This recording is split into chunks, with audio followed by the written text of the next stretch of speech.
Hey y'all, Melissa here at Twin Oaks Family Farm in Southeast Ohio, USA. It is March, 19th, 2025. In the meat bird barn, just want to catch y'all up on the chicken math in the meat bird barn and the ages and stages of the meat birds, plus the egg production pullets that we have here. So lots of little birds to show you, some random details about them and their growth to share with you, and we just hope you enjoy seeing different kinds of chickens here at different ages and stages. We don't have this opportunity very often because normally we have, one group of meat birds all the same age in here. That's all that's going on in the meat bird barn at one time. But right now we have meat birds of two different ages and this group of pullets that matches up age-wise with one of the groups. So we'll get to see that. And the egg birds are starting to feather in, so their appearance is changing. The meat birds are growing. They start out really cute, kind of stop being cute about 8 to 11 days in. But we've got a bunch of birds at a feeder, so I want to show you that. It's pretty cool to see all the little meat birds pulled up to eat. So thanks for joining us, y'all. Welcome back. Welcome back. So this is kind of the big angle view of the larger brooder. So this is a group of birds hatched on March 12th, 2025. For the most part, the yellow fluffed ones were hatched March 12th, 2025 that you're looking at in this group. And there's 226 of the yellow fluffed ones, and there's 19 of other breeds that will be egg production birds. Let's take a close-up on a feeder over here. Okay, so this is something brand new for this group of birds. We basically needed to free up more of the actual floor space in this brooder. We did have all these baby bird feeders. See the tray stacked up there? Baby bird waters. We had a bunch of those in here as their source of food and water, but it gets crowded, and it gets crowded quickly in a meat bird brooder. In fact, pretty soon we'll be doing an expansion for these meat birds where they'll actually have more floor space too. But for the meantime, we still need to keep them kind of pulled in to where their heat lamps are, because what we're dealing with climate wise is during the day we could be reaching 70, 80, which is super duper for week old hatchling chickens, whether they're meat birds or egg birds. They want to be at a week old, they really want ambient conditions of about 90 degrees Fahrenheit. So if we're pulling daytime temperatures naturally in our climate of 70, 80 degrees Fahrenheit, we don't have to augment too much with heat lamps. But what we're fighting is nighttime temperatures could be dropping into like anywhere from high 20s to low 40s. So that's a big deal, because then if it's 33 degrees Fahrenheit at night, those little birdies are going to be chilly. So we need a pretty high concentration of targeted warmth out of these heat lamps for them at that point. We can go over to another feeder and keep talking about this. So basically the deal is we still need to use the heat lamps, but the birds are growing. Meat birds at a weekend are significantly bigger than they were at hatch. So they've gobbled up in their growth a lot of that available floor space that they would have had. So we're getting to a point where their appetite has done an increase. They're consuming a lot of water, and we either have to add more baby waters and baby feeders and still continue to refill them more and more frequently, or we've got to get bigger capacity feeders and waters in there and fewer of them, so that our feeders and waters take up a smaller footprint in the brooder space. But we've got to be able to keep most of the heat lamps. So we did a little bit of a switch in here. These birds are still not sized perfectly, like you can see here. They're still not sized perfectly for these bigger feeders. They're doing good with the waters. I'm going to try to zoom in from here. So there's some at one of the big waters over there. They're doing real good with that. So they can step right up there, stay standing up, reach where the water is in the reservoir. Cool. No issues there. Feeders, well, here's one. We can zoom in on them too. So you can see, I mean, that's a reach for them. And that one is on a little bit of a riser. This one here is not on a riser. And when I say a riser, I'll give you a visual of that too. For example, here's a riser under that feeder. We do that to lift the trays slightly off the floor. We basically do want the trays at the height of the bird's back, but you can see there the trays at the height of the bird's back, but there's an edge, a lip that they have to reach down over. So I will top that tray off for them throughout the day to make it easier for them to reach that. But we do want these birds standing up at feeders and waters. So this is a good move, because in the baby bird feeders and baby bird waters, now they're standing at that one, but they were getting to a point where they were sitting down. But where I was saying, so these aren't a perfect fit for them yet, these feeders, and we know that because they're agile still and they're stepping up in there. We really don't want them in their feed trays, but they'll grow out of that. So I'll show you another group actually that's not doing that, and they will grow out of that. So we're going to tolerate that for now because we needed to free up floor space for this group of birds. But this is the yellow fluffed ones. This is 226 Cornish rock cross meat chickens that absolutely are in production for poultry. As I mentioned, they were hatched March 12th. They will go to butchering and processing April 23rd. And they will be 6 weeks old at that point. Now, here's what's cool in this group for y'all to see. And then we got something else cool for y'all to see comparing this group to another group. What's cool in this group is all the other chickens that aren't yellow fluffy colored, they are egg production pullets that are a week older than this group they're with. So if you have been kind of following the birds that we've got here to start 2025, these little egg production pullets, they were with a different group of birds and we've moved them. So we'll get to showing you why here in just a moment. So there's one of the lavender Orpingtons that just went right there. Okay. Right there under the lamp, believe that's a Wyandotte, I think. We've got some different breeds that kind of have some similar look, but I'm trying to find a place where I've got, maybe right there, where I've got a meat bird and an egg bird side by side. Okay, so look at those two birds, the dark fluffed one and the yellow fluffed one. Here's what's cool. The dark fluffed one is a week older than the meat bird. The meat bird's actually a little bit bigger. I know that one walked away, but here's some over at this feeder. The lighting's kind of poor though. But, and I can't zoom much more or we're going to get fuzz. Let me back out. I got everybody's attention. The barn door closed. So you can see a dark fluffed one there. And to the, well, there's the dark fluffed one. But see, I mean, the meat birds almost look bigger than the egg birds. So the meat birds are the yellow fluffed ones. Let's pull out here. We've got, okay, so the meat birds are the yellow fluffed ones and the egg breeds are the dark fluffed ones. And the dark fluffed ones, the egg birds, are a week older. But the meat birds actually almost look a little bigger. You want to tell us about it? You got something to say? So anyway, so these are meat birds at a weekend. Meat birds at a weekend. An egg bird 2 weeks old. Cool? Cool. Now, the lighting's bad here just because of where we're at, but this is cool too. So, divider wall here, okay? Baby birds on the right, a week old. Baby birds on the left, 2 weeks old. These are both Cornish rock cross meat chickens. So, look at the growth, from week one, from 1 week old to 2 weeks old. And these have all just been up eating and drinking, so now they're going to rest for a little bit.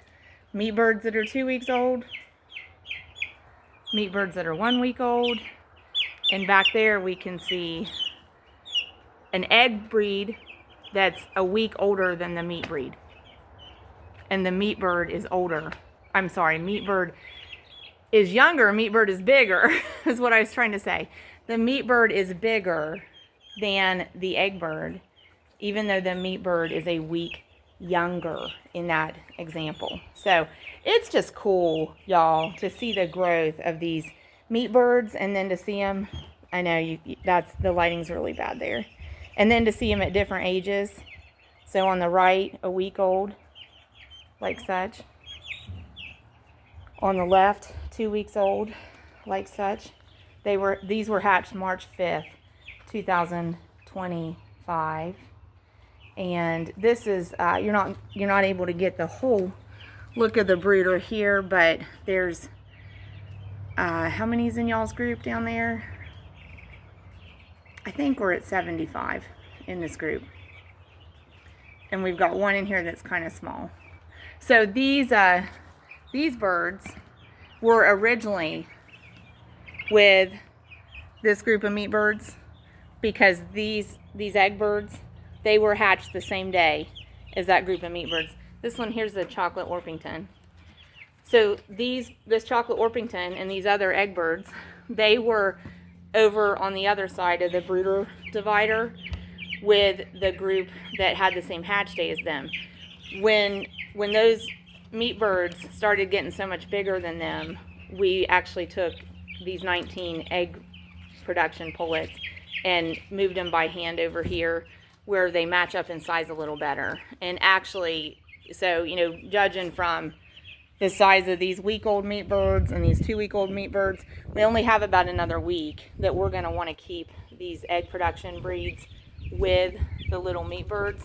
So we're also preparing to get the 19 of these egg production pullets moved to their own quarters. But we know we have 3 lavender Orpington, 3 chocolate Orpington, 3 barred rock, and 3 silver lace Wyandotte. And then so that makes 12. And then we have 7, I think we have 7 additional birds that I don't know 100% which breed I got, but I think we got black Orpingtons in the extra 7. So anyway, so it's pretty cool. But we did have to make those changes. We needed to free up more of the floor space for that group. Same thing over here, basically. We also had to make changes over here to free up more floor space. So we had like the baby feeder trays like that in here. We took almost all of those out so that we could swap out for the big waters, big feeders, and give them more floor space. Still keeping heat lamps on them because with meat birds, temperature, ambient conditions is so important, keeping them comfortable, and they prioritize warmth, so we need to have their food and water where they'll continue to go to it. Now, I am thinking in here, they're actually all going to the edges, so I may actually lift their lights, or we may try to unplug about 4 of their lights and see if that gets them comfortable again spreading out into the pen. So yeah, actually I had to pause, but I did just unplug 4 of the heat lamps, and just momentarily, just no longer than it took me to unplug those heat lamps and encourage them to move around, they kind of gravitated back into that central area of the brooder space. So just cutting those lights and the heat lamps out for now and letting them gravitate to where like the solar warmth is, and they'll utilize that through the day, helped these birds. So it's tough with baby birds, but especially with baby meat birds. We're always adjusting for ambient conditions. So we're always watching what's the temperature outside, what's it making it feel like inside their building, and we're trying to make sure, I'm moving around as I'm talking, y'all, sorry, the camera's shaking, but we're always trying to make sure that they're comfortable. So, you know, with unplugging those heat lamps, we don't mind doing that, but it is something that we feel like we kind of have to really watch them, because as the day goes on later into the afternoon, if the temperature drops and cools quickly, we've got to be right on top of having somebody here to make sure we get those lamps plugged back in. But this group is doing great. Wanted to try to get some of the egg birds closer up. There's the lavender one, and the one that's looking more black and white, I do think it's a barred rock over there. So we do have some changes coming yet in this barn. I think that's one of the silver-laced Wyandottes right there, but I don't know. I'm kind of confused. I don't know. Y'all can correct me if you have some experience with that. Because I do think we have some black Orpingtons, but like I think that's a barred rock for sure. I feel pretty confident about that. So that one, looking speckly, that's a silver-laced Wyandotte right there, I'm pretty sure. So I do think maybe I misspoke about the more blackish one. Maybe they are the black Orpingtons. Anyway, but I was saying we do have some changes coming. Isn't that cool though? Look at them at the feeder. Meat birds love to eat. They love to eat. And then when they're done eating, they rest. But they're resting because they're growing, and they're eating because they're growing. So it's all in character with their genetics. And I will tell you the changes we have coming in the barn. But before I say that, I do want to say this too. For the folks that are still with me, confirm for you, these birds are not genetically engineered. We get this regularly on comments from very intelligent people, very educated people, very experienced people, very smart people. And they're not necessarily trying to be rude to us by saying they don't like these meat birds because the people will often claim these meat birds are genetically modified organisms. And here's the thing, what they're implying is that they're genetically engineered in a lab somewhere. And the thing is, that isn't true. And that's what I'm saying. I have to say this and confirm this right now. These meat birds, they are not genetically modified organisms in terms of somebody messing with them and genetic engineering in a lab. They are selectively bred for the traits that we want for meat production. And the traits that we want for meat production are basically rapid growth and efficient feed to meat conversion and distribution of the meat basically into the chicken breast, the drumsticks, and the thighs.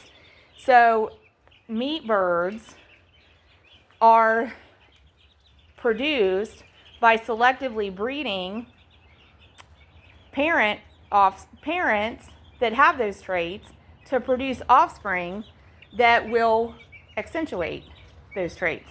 So I just have to go on record every so often as saying that meat birds are produced by selective breeding. And the meat birds we have today, modern Cornish rock cross meat chickens, which are really the benchmark, the standard for meat birds, they are, as far as we understand, they are produced by hybridizing, selective breeding over possibly 7 or 8 generations. And that's why basically they're always purchased from hatcheries and hardly ever raised on farm to get the Cornish rock cross meat chickens. And there are people that will say heritage breeds the meat so much better. Well, the only thing I can say about that is we've had customers that specifically requested heritage breed meats, asked us to produce it. We did produce poultry from heritage breeds, even raised on pasture, and sold the client the heritage meat and the Cornish rock cross meat. The client went into it fully believing that the heritage breed meat was superior. And when it was all said and done, those clients haven't bought heritage breed meat again. They preferred the meat from the Cornish rock cross that we raised. So that's been our experience with that. That's real life on the farm, in the trench, working with the public, firsthand experience. So just wanted to share it with y'all. But those meat birds, you don't have to like them. You don't have to buy meat that derives from them. But just want you to know, they're not genetically engineered in a lab. They're produced from selective breeding. Okay, so last thing, tell you a few changes that are coming in the barn. Could be zoomed in real close. Sometimes the zoom on this camera is a little crazy for me. So hope it's not like that. But these birds are growing quickly. I said in the beginning, we have to adjust a lot because they grow quickly. They need more and more floor space, but we also keep them pulled in to just right space. We don't want it not enough. We don't want it too much. We want it just right because I said they prioritize warmth. We want them near the ambient conditions that are comfortable for them, and we want their food and water in that same area. So we try to grow the space with them. And that's why we do kind of delineate between a starting phase, a growing phase, and a finish phase for our birds. So those birds from March 5th, the bigger group of meat birds, they basically are done with the starting phase and into the growing phase. And the March 12th birds that are a week old, a little smaller, they're partway through their start phase and will be finishing it up in another week. And so basically what we have going on, and turn that back around, is that we know we're going to want to be giving all of these birds some more space here very soon. So what we're anticipating is that that short wall you can see like right in front of you, that's the divider wall between the two brooder spaces.